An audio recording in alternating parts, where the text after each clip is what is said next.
This is a video where we're going to look at different ways of valuing a company.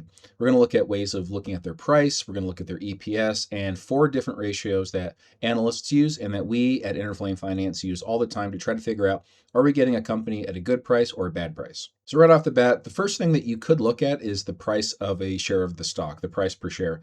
Now, this really tells you nothing. I just want to say right off the bat. But you could look at 3 different companies, A, B, and C, and you can see that company B is the cheapest. It's trading for $35 per share. Company A is charging $50 per share, and company C is going for $70 per share. So I've highlighted the best deal in green and the worst deal in red, but I don't mean good deal really by any other metric other than it's the share price. Yes, you could be paying $35 per share, which is quote unquote cheap, but it could be a garbage company or it could be a great company. We don't know. So what really matters is what the fundamentals of the company tell us, what the data tell us, and what these metrics tell us. So in conclusion, price per share really tells you nothing about the company in terms of its valuation. So let's look instead at the PE ratio. What the PE ratio is it gives us a little bit better picture as to what the price is when compared to their earnings or their profit that they get per share. So here I have some made up earnings per share for these different companies. So company A earns $1.45 in profit or earnings per share. Company B gets 70 cents per share. Company C gets $1.31 per share. Now, if you wanted to actually find these values, where could you find them? Well, I'm going to go to stockanalysis.com and I'm going to look up, let's just say Apple, for example, and we're going to click over here on the statistics tab. And we're going to scroll down just a little tiny bit, and we see under income statement that we have earnings per share EPS. So for example, Apple has earnings per share of $7.88. What that means is if you own 1 share of Apple, they are going to find you $7.88 of profit for that share that you own. So now we're going to compute the PE ratio for these 3 different companies. So what we're going to do is we're going to take these stock prices and divide them by their earnings per share, and we get these 3 PE ratios. And so we start to get a different picture as to what these companies are doing and what their valuation is. So now we see the cheapest company in terms of their PE ratio is actually company A.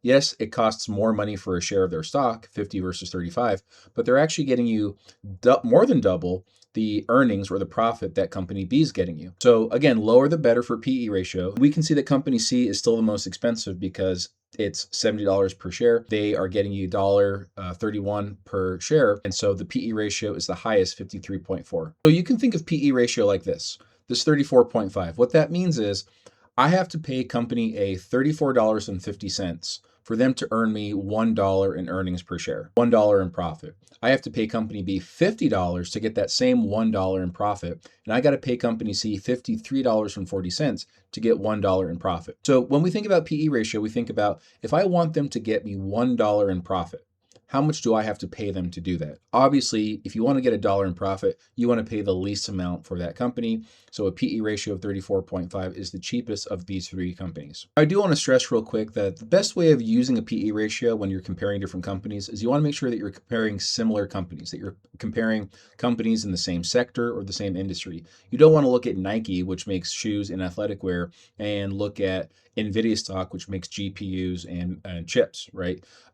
Those are 2 vastly different companies. They're in vastly different sectors. So it's not really fair to compare their PE ratios. But I do want to point out that we at Interflame Finance always take that into consideration, that PE ratios across different sectors and different industries need to somewhat be normalized and made sort of fair before we really compare them to one another. Well, let's just assume for the time being that companies A, B, and C are all in the same sector, the same industry. And so just based on a PE ratios level, company A is the cheapest. Well, next we want to factor in what their expected growth is. Now, obviously we don't know for sure what their growing is going to be for the next year, 3 years, or 5 years, but we can use analysts' expectations, or we can do our own research to come up with our own expectations for how the company is going to grow in the near future. So going back to stockanalysis.com, we can actually find analysts' expectations and forecasts for different companies. So once again, I'm here on Apple's page. We had their earnings per share of $7.88 per share, but we can move just to the right and we see their revenue growth forecast and their EPS growth forecast for Apple. So they're expected to grow their revenue 7.48% every year for the next 5 years,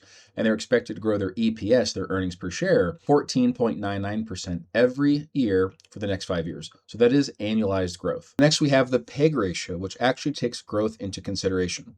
So what we're going to do is we're going to take their PE ratio and we're going to divide it by their growth. Now, I want to stress that the growth is going to be not a decimal, it's actually going to be the number as a percentage. So for example, we're going to take 34.5 and we're going to divide it by 10. not 0.10, we're actually going to divide it by 10. So you might need to take your decimals and multiply them by 100 in the denominator when you divide this out.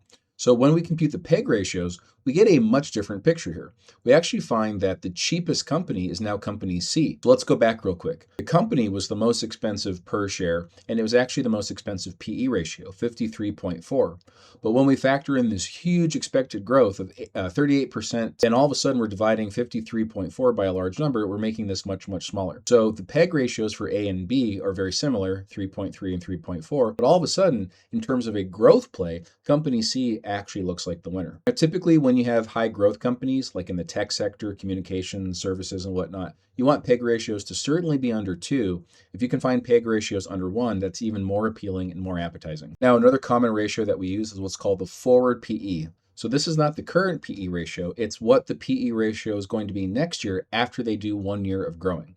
And so the formula for that is we're going to take the price and we're going to divide it by the earnings per share, but the earnings per share next year. And so the way that we compute that is we do 1 plus the growth. So for example, for company B, that growth is going to be 15% or 0.15. So I'm going to take 1 plus 0.15, which is 1.15, and that's going to grow my EPS, which is currently 70 cents. We're going to grow it by 15% into the next year. For example, how would that look for company B? Well, we're going to take their stock price of $35 per share, and we're going to divide that by not the 0.7, which is their current earnings per share, but 0.7 after this 15% growth has taken effect. So we're going to add 1 to 0.15 to make sure that it grows by 15%.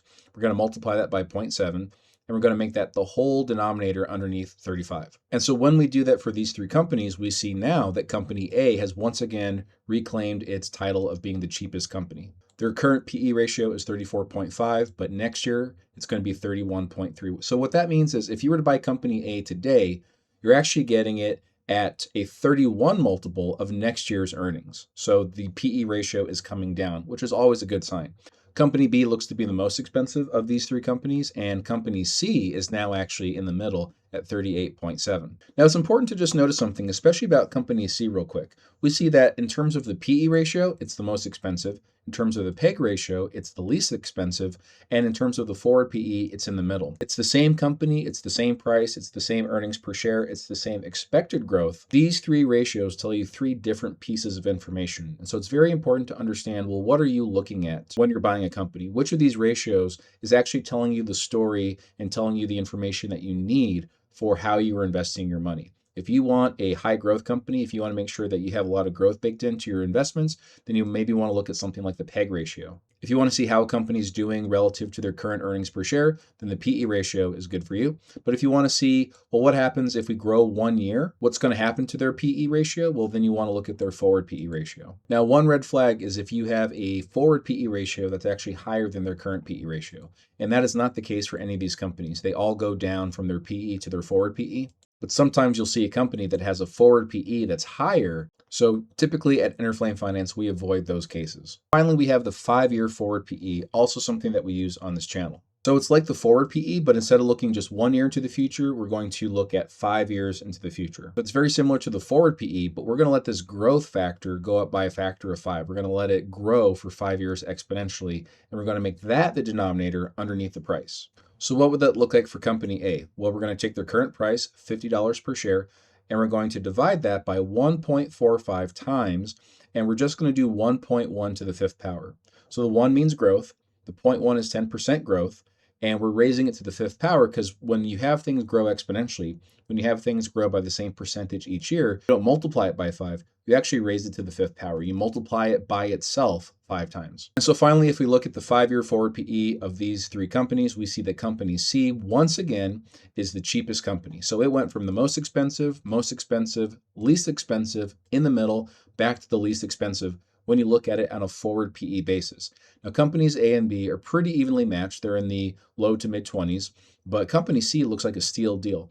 The catch is, and we say this on the channel a lot when we're actually doing this for the companies that we're analyzing, is that is if they can execute on 38% growth every year for the next 5 years. Then you're getting company C not at a multiple of 53.4, but based on the projected earnings over the next 5 years. Today, you're getting company C at a 10.7 PE ratio. That is very, very low, very cheap.